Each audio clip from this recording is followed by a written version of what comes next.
इस वक्त गाजीपुर बॉर्डर पर मौजूद हूँ और मेरे साथ उत्तराखंड किसान नेता सुरेश पपनेजा साहब हैं। आइए उनसे बात करते हैं।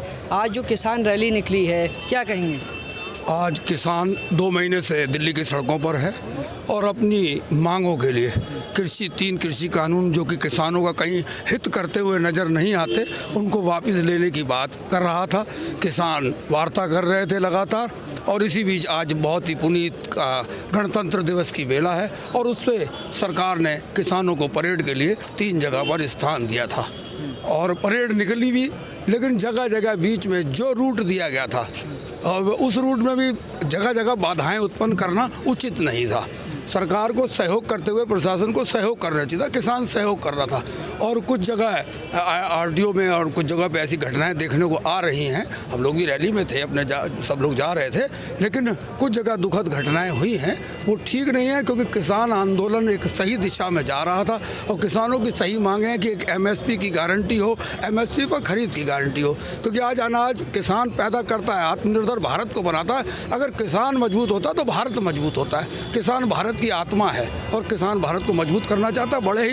बहुत ही अच्छे तरीके से किसान आंदोलन चल रहा था, लेकिन ये कौन बीच में किस तरह से ये कुछ गड़बड़ कर रहे हैं लोग, वो जानकारी आएगी। अच्छा, प्रशासन ने जब आपको जो है आज 26 जनवरी ऐसे दिन पे, जो इतने बड़े दिन पे आपको रैली करने की अनुमति दी, उसके बावजूद जो है बैरिकेडिंग तोड़ने की खबरें आ रही हैं, उस पर क्या कहेंगे? किसी किसान जो होगा उस किसान की मंशा नहीं है कि हम बैरिकेडिंग तोड़ें। हाँ, लेकिन जो बीच बीच में बाधाएं आई वो कुछ हटाई भी प्रशासन ने किसानों को निवेदन करने के बाद और आग्रह करने के बाद, और कुछ बीच में हो सकता है कुछ जगह हुई हो, आंखों देखी नहीं है कि मैं जहाँ हूँ वहाँ इस तरह का टूटा हो, लेकिन आंसू गैस के भी गोले पुलिस ने छोड़े हैं, गोली भी चली है, एक जगह एक्सीडेंट भी हुआ है, एक व्यक्ति उसमें एक किसान शायद शहादत हुई है, अभी जानकारी मिली है। कुल मिलाकर इसमें जो रूट दिए गए थे तो उसमें प्रशासन को जगह जगह इंडिकेशन करना चाहिए था कि आपको यहाँ मुड़ना है, आपको इधर मुड़ना है, वो इसमें दिखा नहीं, सहयोग नहीं दिखा प्रशासन ने भी तो जो है पब्लिक और जो है आपके ट्रैक्टर जितनी अनुमति दी थी उससे ज़्यादा पहुँचे। नहीं, ट्रैक्टर तो देखो सरकार के पास सारी इंटेलिजेंस एजेंसियां हैं, पता है लाखों ट्रैक्टर यहाँ आया है और कल परसों में और भी ट्रैक्टर आया कि किसान भी चाहता है जिसने दिल्ली नहीं गया उन्होंने कि हमारे किसान की मांग है और हम किसान की मांग के लिए हम क्यों ना दिल्ली जाएँ। तो किसान अपना खेत छोड़कर, अपना गन्ना छोड़कर, अपना गेहूँ छोड़कर, पानी लगाना, चिलाई छोड़कर, हर काम छोड़कर यहाँ आया है और इसलिए आया है कि हम सरकार से अपनी बात रखेंगे इस ट्रैक्टर रैली के माध्यम से कि हम चाहते हैं तीनों कानून वापस हों, MSP पर खरीद की गारंटी हो और जो भी आज डीजल महंगा हो रहा है और तमाम चीज़ें कितना महंगा हो गया, ये सारी चीज़ें कहने किसान आया था। जब 11 दौर की वार्ता हुई वो विफल रही, अब क्या लगता है कि आगे की स्थिति? वार्ता विफल हुई है, उसके बाद सरकार ने ही समय आज दिया है और वार्ता को सरकार को और किसानों को दोनों जारी रखेंगे। ऐसा नहीं है, किसान कहीं वार्ता से पीछे नहीं हटेंगे। तो उन्होंने कहा कि 1.5 साल तक आप जो है इसको लागू कीजिए, फिर उसके बाद। मैं समझता हूँ कि अगर सरकार 1.5 साल उसको पीछे हटाने की बात करती है तो इसका मतलब कानून में खामियां हैं और जब खामियां हैं तो उसको उठा के वापस ले लेना चाहिए। अगर अच्छा होगा उसके बाद किसानों से वार्ता चलती रहेगी और लोगों से वार्ता चलती रहेगी, अर्थशास्त्रियों से वार्ता करो, आप कृषि यूनिवर्सिटी से बात करो और किसान को क्या मिलना चाहिए उसका एक अच्छा कानून बना दो, उसके बाद इसको वापस लेके। अच्छा, लगता है क्या ट्रैक्टर रैली से जो आज हुई है उससे प्रेशर पड़ेगा सरकार पर? देखिए, किसान आया है, किसान सरकार के ऊपर कोई दबाव डालने के लिए तो नहीं आया, लेकिन जब संख्या आती है तो ये सरकार ने देखा कि किसान क्या चाहता है।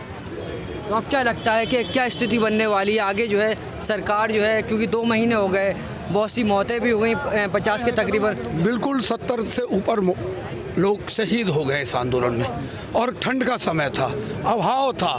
सरकार को चाहिए था कि अगर ये रैन बसेरा हो गया, सरकार को भी प्रबंध करने चाहिए थे, उत्तर प्रदेश सरकार को, केंद्र की सरकार को, दिल्ली सरकार, सबको करना चाहिए था, यहाँ कुछ न कोई व्यवस्था होती। लेकिन फिर भी किसान अपने दम पर यहाँ टिका है और आगे भी आंदोलन को टिका रहेगा और अपना आंदोलन को बिल्कुल सही तरीके, शांतिपूर्ण तरीके से, आम किसान तो शांतिपूर्ण तरीके से करेगा। अच्छा, आखिरी कॉमेंट लूँगा। बीजेपी के एक सांसद है राजस्थान की, उन्होंने कहा कि AK-47 लेके बैठे हुए ये खालिस्तानी लोग हैं। देखिए, ऐसा ना AK-47 लेके यहाँ पर किसानों ने आज से उस दिन जो घटना हुई सिंधु बॉर्डर पर, एक रात में लोगों को पकड़ने के बाद यहाँ पे इतने अपने लोग लगा दिए, कार्यकर्ता लगाए हैं किसानों ने कि हम किसी की भी तलाशी ले सकते हैं, ऐसा तक कह दिया सार्वजनिक मंच से।